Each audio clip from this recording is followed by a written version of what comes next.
Before cities, before nations, before even memory had a name. There was the cold. It didn't ask for permission. It didn't offer mercy. It swept in with claws, silent, ruthless, absolute. And standing against that cold was us, not as conquerors, not as kings, but as menders, as stitchers, as those who refuse to vanish. This is not a story of conquest. It's a story of blankets, of cradles, of calloused hands working in the dark, doing what had to be done. And it didn't begin with thunder. It began with a whisper that still echoes, if we're quiet enough to hear it. If stories like this awaken something in you, leave a comment, hit like, or subscribe to Prehistoric Shadows. Before we begin our 12 chapters, to remember the forgotten ones who kept the fire alive for all of humanity. They never held spears. They didn't carve mammoth bones into monuments or paint hunting scenes onto cave walls. They weren't warriors or chieftains or the ones who decided where to move next. But they mattered. These were the hands that cooked the marrow, wove the fibers, mended the hides, and wrapped the sick in furs. They soothed children through night terrors and kept the fire burning when the winds screamed like wolves. These hands, wrinkled, calloused, gentle, were the ones that turned survival into something more than just a battle.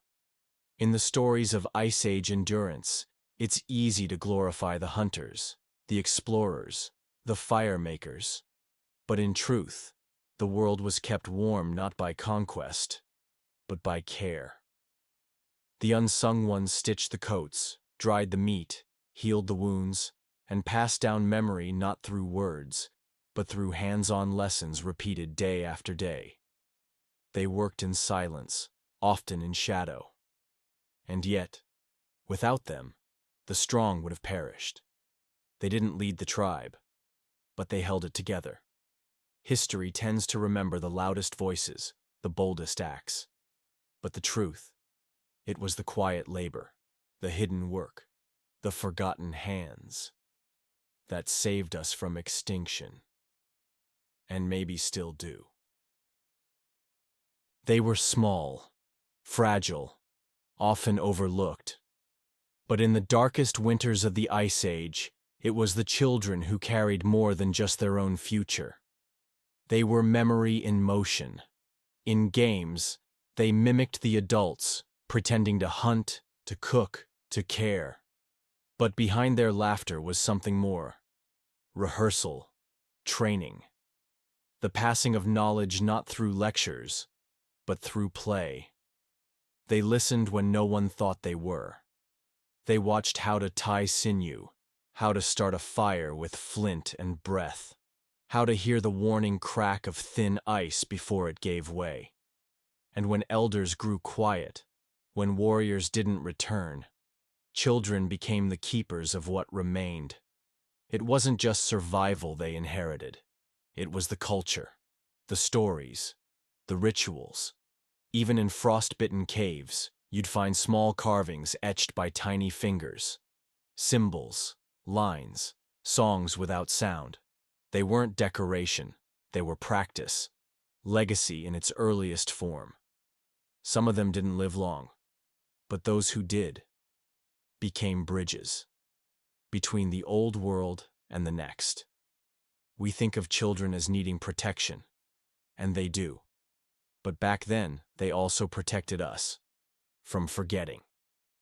They carried what couldn't be written, and in doing so, they made sure we didn't disappear with the cold. They walked slower. Their backs were bent, their breath short. To the eye, they looked like those clinging to life. But in truth, they were the ones holding the tribe together. In the Ice Age, survival wasn't just a matter of strength. It was a matter of memory. And the elders, the ones with creased faces and stories behind their eyes, were the living archives of a world without writing. They knew where the herds migrated when the moon tilted just so. They remembered the taste of poison berries misjudged in a bad season. They could feel a storm coming by the ache in their bones.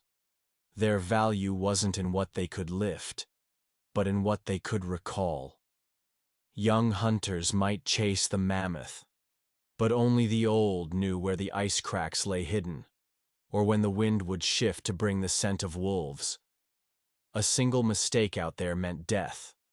Knowledge wasn't a luxury. It was currency. And the elders traded it freely. Not with pride, but with purpose.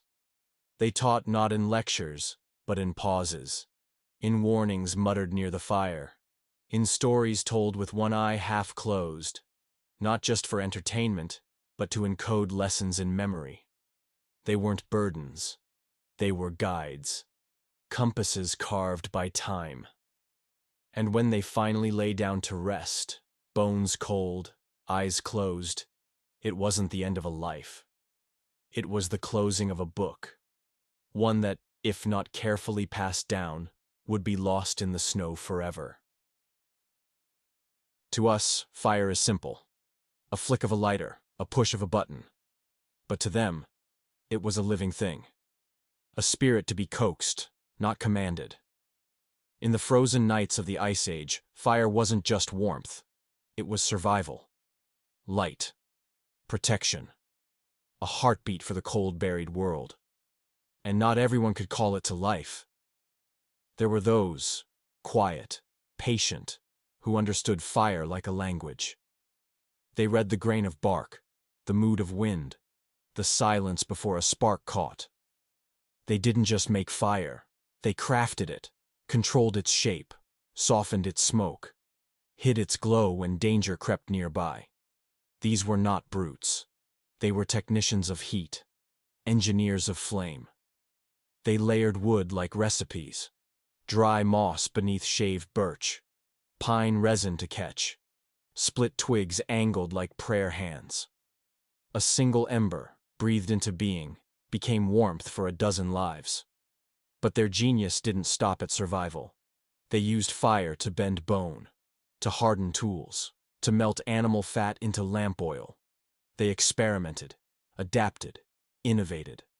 They whispered to fire, and fire whispered back. When the cave walls pulsed orange and shadows danced like ghosts, the fire whisperers sat closest, feeding it just enough. Never too much. Always listening. They weren't priests. They weren't kings. But without them, the cold would have taken us all. And even now, beneath stoves, wires, furnaces, we owe them something. Because fire didn't just cook our food. It forged our path through the dark. When we picture Ice Age homes, we imagine caves, dark, damp, unchanging. But the truth is, far more inventive. Some did take refuge in caves, yes. But caves weren't always where the people were. Shelter had to move with the herd, rise on frozen ground, and stand against winds that could flay flesh from bone. And so, humans built, designed, engineered. These weren't huts thrown together in panic. They were shelters of strategy. Walls made from mammoth bones, arched, interlocked, braced against collapse. Roofs layered with hides, weighted with stones, sloped to drain meltwater. Entrances angled away from prevailing winds. Hearths sunk into the floor to trap heat. Some even had suspended floors, raised above the icy ground to keep moisture and frost from creeping in. Inside, space wasn't random. There were zones, for sleep, for tool-making, for cooking, for care. Every inch mattered when life depended on it. And this wasn't just instinct. It was applied knowledge, passed on, improved, refined over generations. The first blueprints weren't drawn in ink. They were remembered in muscle, repetition, and need. These ancient architects didn't wear titles. They wore furs stiff with smoke. They built not for fame, but for survival. And in doing so, they laid the groundwork for every house, every city, every home we know today. Because even in the coldest time in human history, someone still looked at the ice and imagined walls strong enough to keep it out. There were no treaties, no flags, no written laws. But make no mistake, diplomacy existed. Not shouted across marble halls, but spoken in silence, through gifts, through risk, through trust. Across the frozen continent, people moved, carried flint, obsidian, seashells, ochre. Items that didn't just feed or clothe, they connected, and someone had to carry them. Across rivers, through hostile lands, past strangers with spears drawn and eyes wary. These were the silent diplomats. They had no armies behind them, just memory, instinct, and the courage to walk into the unknown with something to offer. To trade meant more than giving and getting. It meant being understood. It meant knowing when to bow, when to speak, when not to. It meant recognizing a glance as a threat, or an outstretched hand as a welcome. One mistake, and the journey ended in blood.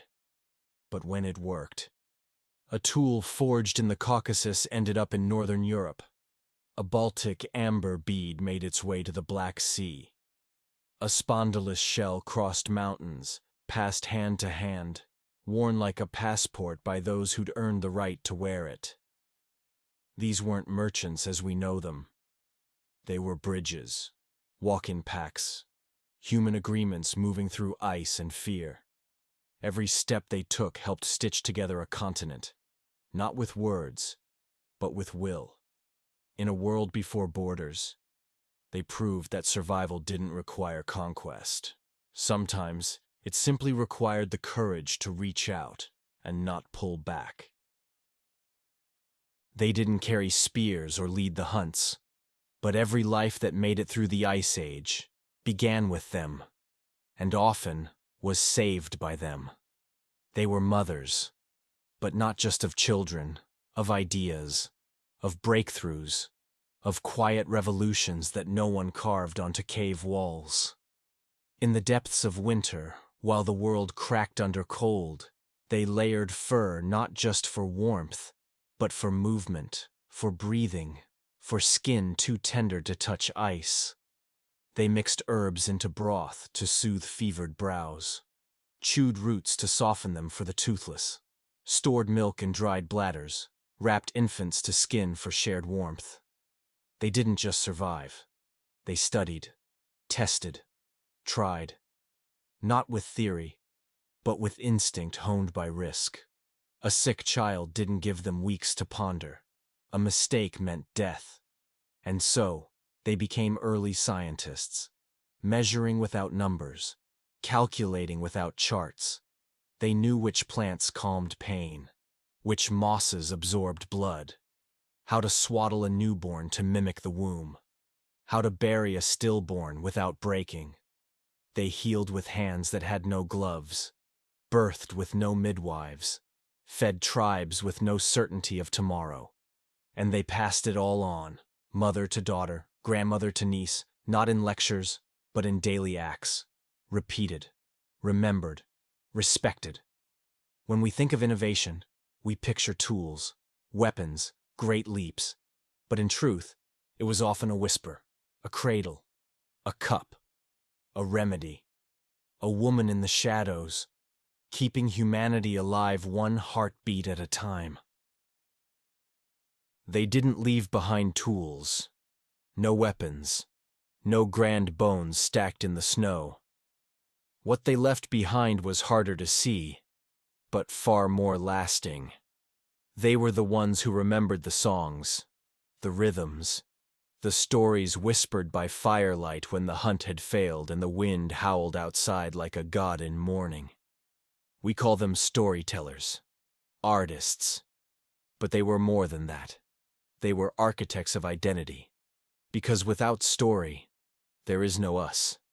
They painted hands on cave walls, not to decorate, but to say, I was here. We were here. They carved symbols into bone, scratched meaning into stone. They passed wisdom in patterns, braids, tattoos, beaded lines across fur. These were not adornments. They were memory made visible. In a world without writing, every mark mattered. Every tale carried more than entertainment. It held maps, warnings, triumphs, grief. A lullaby could be a survival guide, a dance, a coded history. When elders died, it was these people who kept their voices alive. When children were born, it was these people who showed them what it meant to belong. Not just to a family, but to something larger. A people, a memory, a direction. The culture keepers didn't fight the cold with fire or bone. They fought it with meaning, with connection, with the reminder that life wasn't just about surviving the storm. It was about remembering why we endure it. They didn't just hunt animals, they hunted patterns. They tracked the invisible, the turning of stars, the shifting of wind, the rhythm of ice and thaw. These were not men with brute strength or sharper spears. They were observers, students of time itself. They knew that mammoths moved not by whim, but by season. That caribou crossed rivers when the moon swelled just right. That birds disappeared days before a blizzard hit. They read the land like scripture, each crack in the mud, each broken twig, a passage in a larger book. They moved not fastest, but smartest. Because in the Ice Age, guessing meant starvation. They didn't have calendars, but they had memory, measured in footprints and smoke trails, in the feel of cold that came too soon. They taught their children not just where to look, but when. Not just what to kill, but how long to wait. These were the hunters who knew patience, who sat for hours in stillness, listening for the silence that comes just before a herd arrives. They were not trackers of beasts, they were trackers of time itself. And what they gave us was more than food. They gave us foresight, the beginning of planning, the first steps toward agriculture, astronomy, civilization. Because before we ever built cities, we had to learn when to stay and when to move. And that lesson didn't come from muscle. It came from watching the shadows and learning how they fall. In the modern world, we divide roles by gender. But in the Ice Age, survival didn't care what you were called. When the men didn't come back from the hunt, someone had to trap, to skin, to feed.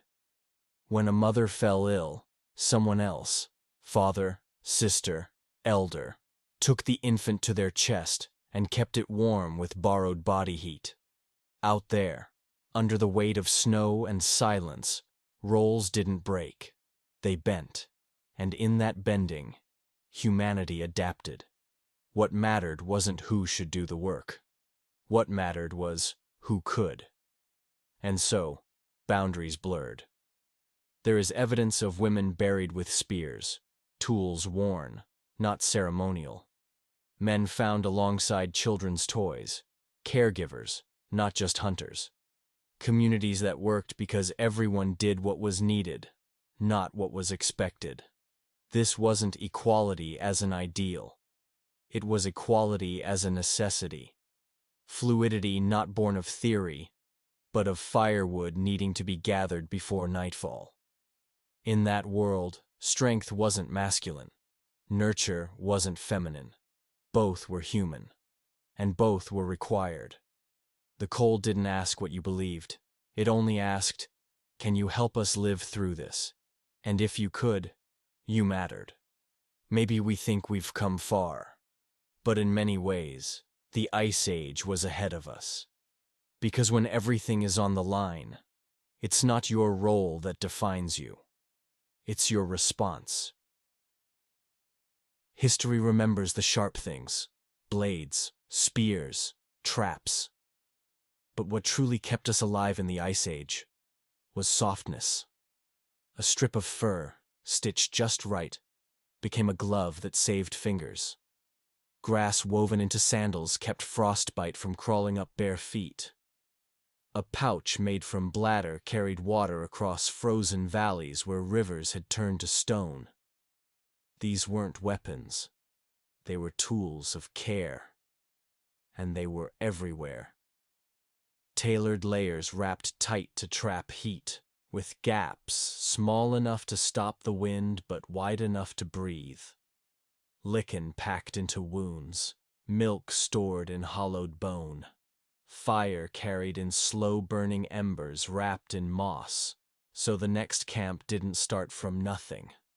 These were the soft technologies, invisible to time, lost in soil and decay, but essential. They didn't win battles, but they won mornings. They let a tribe wake up still alive, and the minds behind them weren't always warriors. They were mothers, tanners, tinkerers, children who noticed which moss stayed dry, people who thought not in domination, but in design. Softness is often mistaken for weakness, but in the Ice Age, it was the opposite. Softness was strategy. Softness was survival. It wasn't the blade that saved us from extinction. It was the boot, the blanket, the bag of dried berries hidden beneath a child's sleeping mat. In a world built on ice, it was the things that bent, not the ones that broke, that carried us forward. Their names were never carved into stone. They left behind no thrones, no empires, but they shaped the world just the same. The people you've never heard of, the quiet ones, the unseen ones, were the foundation. They held the line when no one else could. They taught without words. They fixed what others broke. They stitched warmth into furs, stored fire inside memory, passed knowledge through gesture, rhythm, silence. They were never called heroes, but they kept the children alive. They were never worshipped, but they made the shelter stand. They were never crowned, but they traded across continents, healed the sick, turned bone into tools and loss into story. And then they vanished. Not all at once, but slowly, swallowed by time, by dirt, by the forgetting nature of progress. But trace the roots of every invention, every needle, every fire pit, every seed planted with intent, and you'll find them. You'll find their hands, their patience, their vision that asked, not how to conquer this world, but how to live in it, together. Their greatness wasn't loud. It was steady. It wasn't in what they took, but in what they gave. And that, perhaps, is the truest kind of legacy. Not to be remembered by name, but to be felt in everything that endures. So the next time you light a fire, tell a story, or build something that lasts, remember, you're not just surviving. You're continuing something ancient, something quiet, something invisible, but never forgotten. We often forget them, the ones without names, the ones who built no temples, yet built the world. They were the ones who kept the fire alive when the wind howled through stone, who stitched torn cloaks instead of throwing them away, who taught children to touch the earth without hurting it. They weren't heroes in the history books, but they're the reason we lived long enough to write them. Every time you light a fire, tell a story, or raise a roof above someone you love, you are continuing something older than civilization itself: continuity, care, refusal to disappear. And if you believe those quiet things are worth remembering, subscribe to Prehistoric Shadows, because history isn't only written by kings and conquerors. Sometimes it's written by those who kept dinner warm, and their stories are only now being told.